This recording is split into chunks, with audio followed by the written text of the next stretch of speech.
Lori Vallow is a mother that is truly putting her children and her family through hell. Soon after marrying her husband, Chad Daybell, husband number 5, a welfare check was requested by extended family because they were worried. No one had heard or seen from J.J. Vallow since September 23rd, the last day he was seen at school. Lori lied to the authorities, saying that J.J. was with friends in Arizona. She also told people that her daughter, Tylee, died a year ago. Authorities returned with a warrant, and Chad and Lori had vanished.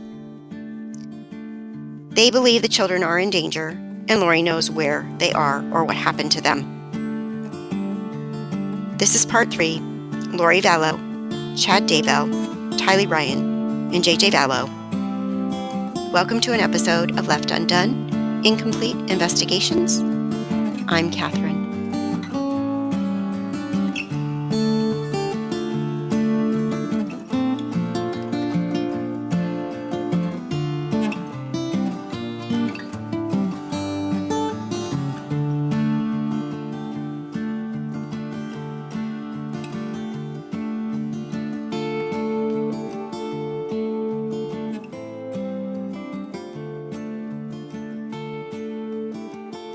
Okay, round 2. Okay. Or Tylee's turn. Say a secret that nobody knows. Ready? Go! I don't know. I don't want to say anything on camera. This is very stressful. Mother and sister were last seen in September in Rexburg, Idaho, and now, more than a month after police opened their investigation, a chilling development. This morning, a dramatic twist in the search for 2 missing children. Authorities say they strongly believe the lives of 17-year-old Tylee Ryan and her brother 7-year-old Joshua J.J. Vallow are in danger and that their mother is refusing to help find them. Tylee and J.J. were last seen in September in Idaho. Police say they have information indicating their mother, Lori, knows either the location of the children or what has happened to them, and that despite having this knowledge, she has refused to work with law enforcement to help us resolve this matter. JJ's grandmother says she hasn't heard from him in months. It was a 35-second FaceTime. He's 7, he's autistic. He'll call you 50 times, but he never called back this time. In November, after receiving calls from concerned family members, police conducted a welfare check. They say Lori and her husband said that JJ, who was adopted and has special needs, was staying with a friend in Arizona. Police say they later learned that was a lie. Authorities say Lori also told some witnesses her daughter had died a year ago. One day later, police say Lori and her husband left the state. Earlier this year, Lori married Chad Daybell after his wife Tammy died. Police are now investigating Tammy's death. Lori's family believes she joined a religious group founded by her husband. This is her talking about religion in a podcast. If you did something bad yesterday, the Lord wants you to say you're sorry today and just do better tomorrow. Colby Ryan, Tylee and JJ's older brother, says he has no idea if their mother knows anything about where his siblings are. The reason I'm talking about it is because I'm just in the dark as anybody else, and that's a really hard position to be in when those are your siblings. I have absolutely no idea where they are. I can't imagine. I just hope, and what I've thought and prayed for and everything, is that everybody's safe. Now, through their lawyer, the Daybells released a statement saying they are both loving parents and spouses, adding they look forward to addressing the allegations once they move past speculation and rumor. So many eerie layers to this story. Police are now calling for the couple to come forward, though. That's right. The police say this whole investigation could have been avoided if they had just been honest from the beginning. And yes, they want them to come forward. There are a lot of serious questions and serious allegations, namely, where are those 2 children? So part 3, welcome again, is going to focus on the last known whereabouts of JJ and Tylee and some backstory and information and about the children. This one's a shorter video, but it also is going to give you a little bit of backstory.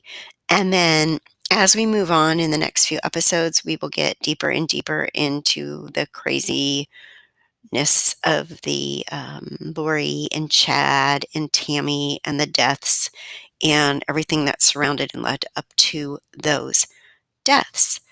But for right now, I just really want to get Tylee and JJ's photos, pictures, and information out there because we can go on and on with this story after these children are found. That doesn't matter. They are the priority, they are what's important, and they need to be found. And hopefully, they are okay. The And grandmother alive. says she called police in November after not being able to reach 7-year-old Joshua, who has autism, and was concerned about the couple's ties to an extremist religious group. Police said this entire investigation could have been avoided if Lori and Chad had been honest with law enforcement. The couple's lawyer calls them loving and devoted parents who look forward to addressing allegations once they've moved beyond speculation and rumor. In the meantime, we love you, JJ, and we love you, Tylee. And please come home. Continued hope that the children come home safe. Katie Beck, NBC News. So, like I said, the focus of this part 3 is more about the last known whereabouts of the children and what people have said and what has been known. There's an article online that quotes an Arizona resident who is a friend of missing Rexburg teen Tylee Ryan, spoke on condition of anonymity, said she received a text from Ryan's cell phone at 11:14 a.m. on October 25th. The text is now the last publicly known contact from Ryan. Although the friend isn't sure if Ryan was the sender, the friend spoke to the Post Register over the Facebook Messenger, confirming the text and providing a screenshot of it. Local law enforcement officials have said neither Ryan, age 17, nor her adopted brother, Joshua Vallow, 7, have been seen since September. The friend reached out to Ryan on October 19th to say she missed her and had been thinking about her. 6 days later, on October 25th, the friend received a reply from Ryan's phone saying, "Hi, miss you guys too, love ya."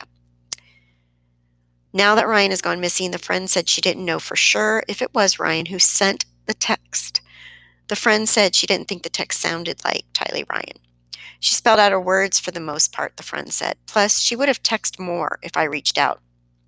According to the friend, Ryan waiting 6 days before responding wasn't unusual since Ryan moved to Idaho. When she lived here, meaning Arizona, she responded immediately, the friend said, and when she moved, it slowly decreased in response time. The friend lived near Ryan's Chandler, Arizona home. Ryan moved from Chandler to Rexburg with her mother, Lori Vallow, and brother, JJ, shortly after August 31st, 2019. The friend said Ryan didn't want to move to Idaho. In fact, Ryan had originally planned to move in with the friend in order to remain in Arizona. However, Ryan ultimately decided to go with her family to Idaho for JJ's sake. She was just protective of JJ. He was her little brother, the friend said. According to the friend, Ryan had gotten her GED, which is why she did not attend high school in Rexburg. The friend said Ryan had never mentioned her mother's religious beliefs and said the recent news linking Vallow to a cult-like group seemed out of the blue.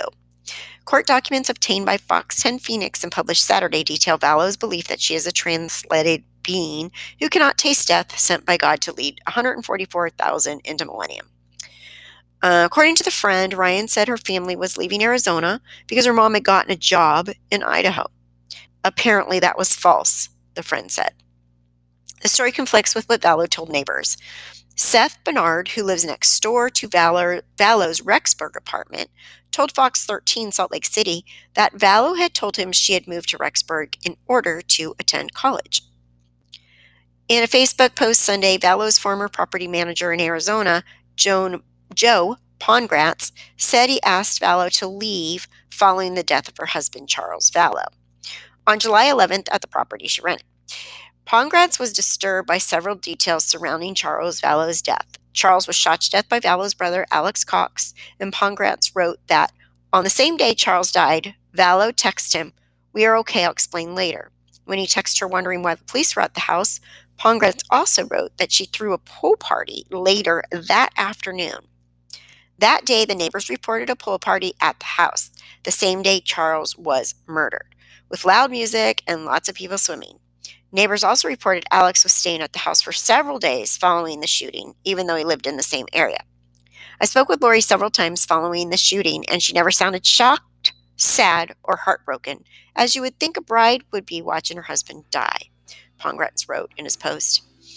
At Pongratz's request, Vallow agreed to move out August 31st. And we will circle back to this in a little while. With hair so blonde and eyes so blue, we're talking about Melis. She uses words like booyah and delish. So true. She's got style, she's got sass, and married a handsome guy. She laughs at a banana and wonders why. Oh, we love Eminem. We wanted to say today, our sweet Eminem, happy birthday. Hey, beautiful, funny, we love our girl.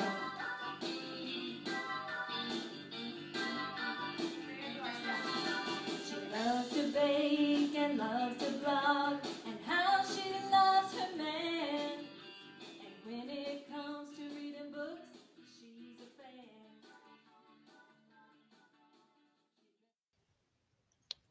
Adam Herbert's Fox 13 on his Twitter posted that although Tylee Ryan and Joshua Vallow have been missing since September, Fox 13 discovered this post on a Venmo account appearing to belong to Tylee.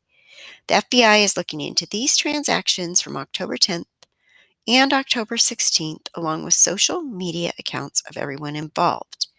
If you're not familiar with Venmo, Venmo is a social media account that you can connect to your credit card or bank account, and you can pay people through it. So it's very popular with younger people. Say 3 teenagers go out to dinner and the bill is $30. Somebody pays and the other 2 Venmo the money, that's their portion, to the person that paid, and that person gets it and transferring it to their own account. If my kids have Venmo'd me money for things. Mom, can you get me this? I'm going to Venmo you the money. They Venmo the money. I get it on my Venmo and I put it in my account and I have the money. So it's social media, but you can keep it public and you can make little emojis with smiley faces or food or sushi or house or, anything. Plants, flowers, whatever are on there, and you can say, I Venmo'd for this, and then just show it a little emoji. So on Tylee's, the emoji she's showing that she sent on the 10th of October to Colby, her brother, is a heart. And then she sent again on October 16th. Now we don't know if it's her. We don't know if it's her mother using her Venmo to send Colby some money for whatever reason. As twisted as the story goes and is, anything's possible. So I'll just put that right here for now and maybe find some more information later. You can pay and request money on Venmo. It basically is a app to send and receive money, and it can be public and your friend. Well, public, not public. I mean, it can be public because obviously hers is public, but you can have it just with your friends and they can see how much money you sent and for what. Kind of fun. Everybody knows everybody's business, right? So watch this. Here comes a video of Tylee that I was able to find on YouTube. Her friend I did cut out, but you can see exactly what she looks like. This Round is 2. really good. Or Tylee's turn. Say a secret that nobody knows. Ready? Go! I don't know. I don't want to say anything on camera. This is very stressful. Break into song around your surrounding. About your surroundings. Ready? Go. I don't know. I'm so bad at this. Wait, can we restart? Nope. No. Okay. Hold your breath and start intensely without laughing. And stare intensely without laughing. Ready? Go.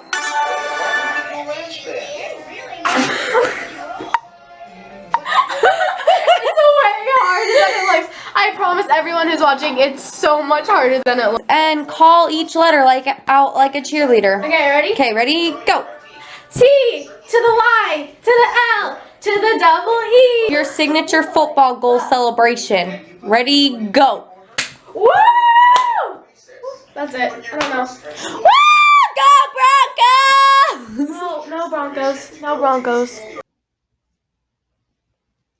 I was able to find through online the web sleuth's message board that the dog had been sold, or from what the grandmother says, it was given back. This is his service dog. This is JJ's service dog. It's a golden doodle, and there's an ad that says Bailey has such a sweet spirit. He has brought so much love to his home, but his owner recently died and he needs a new home. He's fully trained. He's certified as a service dog. He's up to date on his vaccinations. He has trained with children in the home, non-smoking home. He's sweet, friendly around other dogs, looking for new owners who will appreciate the love the way he's been loved. Appreciate and love him the way he's been loved. Spent $7,000 on service training. He's a full-bred golden doodle. Has experience with airplanes. Has experience with people with autism. Posted on August 9th, 2019. So this is before the kids went missing. She got rid of JJ's service dog. So that take that whatever you want to take it, but it is pretty significant. It also says canine named Bailey, handler named Vallow. So it is definitely their dog, and it was listed for sale. This has been another episode of Left Undone, Incomplete Investigations. I'm Catherine, and we will be back with another episode and more of this tangled drama, weave, scary situation for these children, obviously. And we will get more into the murders, the death of Alex, and the other backgrounds that are really going to blow your mind. All right, take care. Thanks for watching. Bye. Please like, subscribe, and ring the bell. Thanks so much.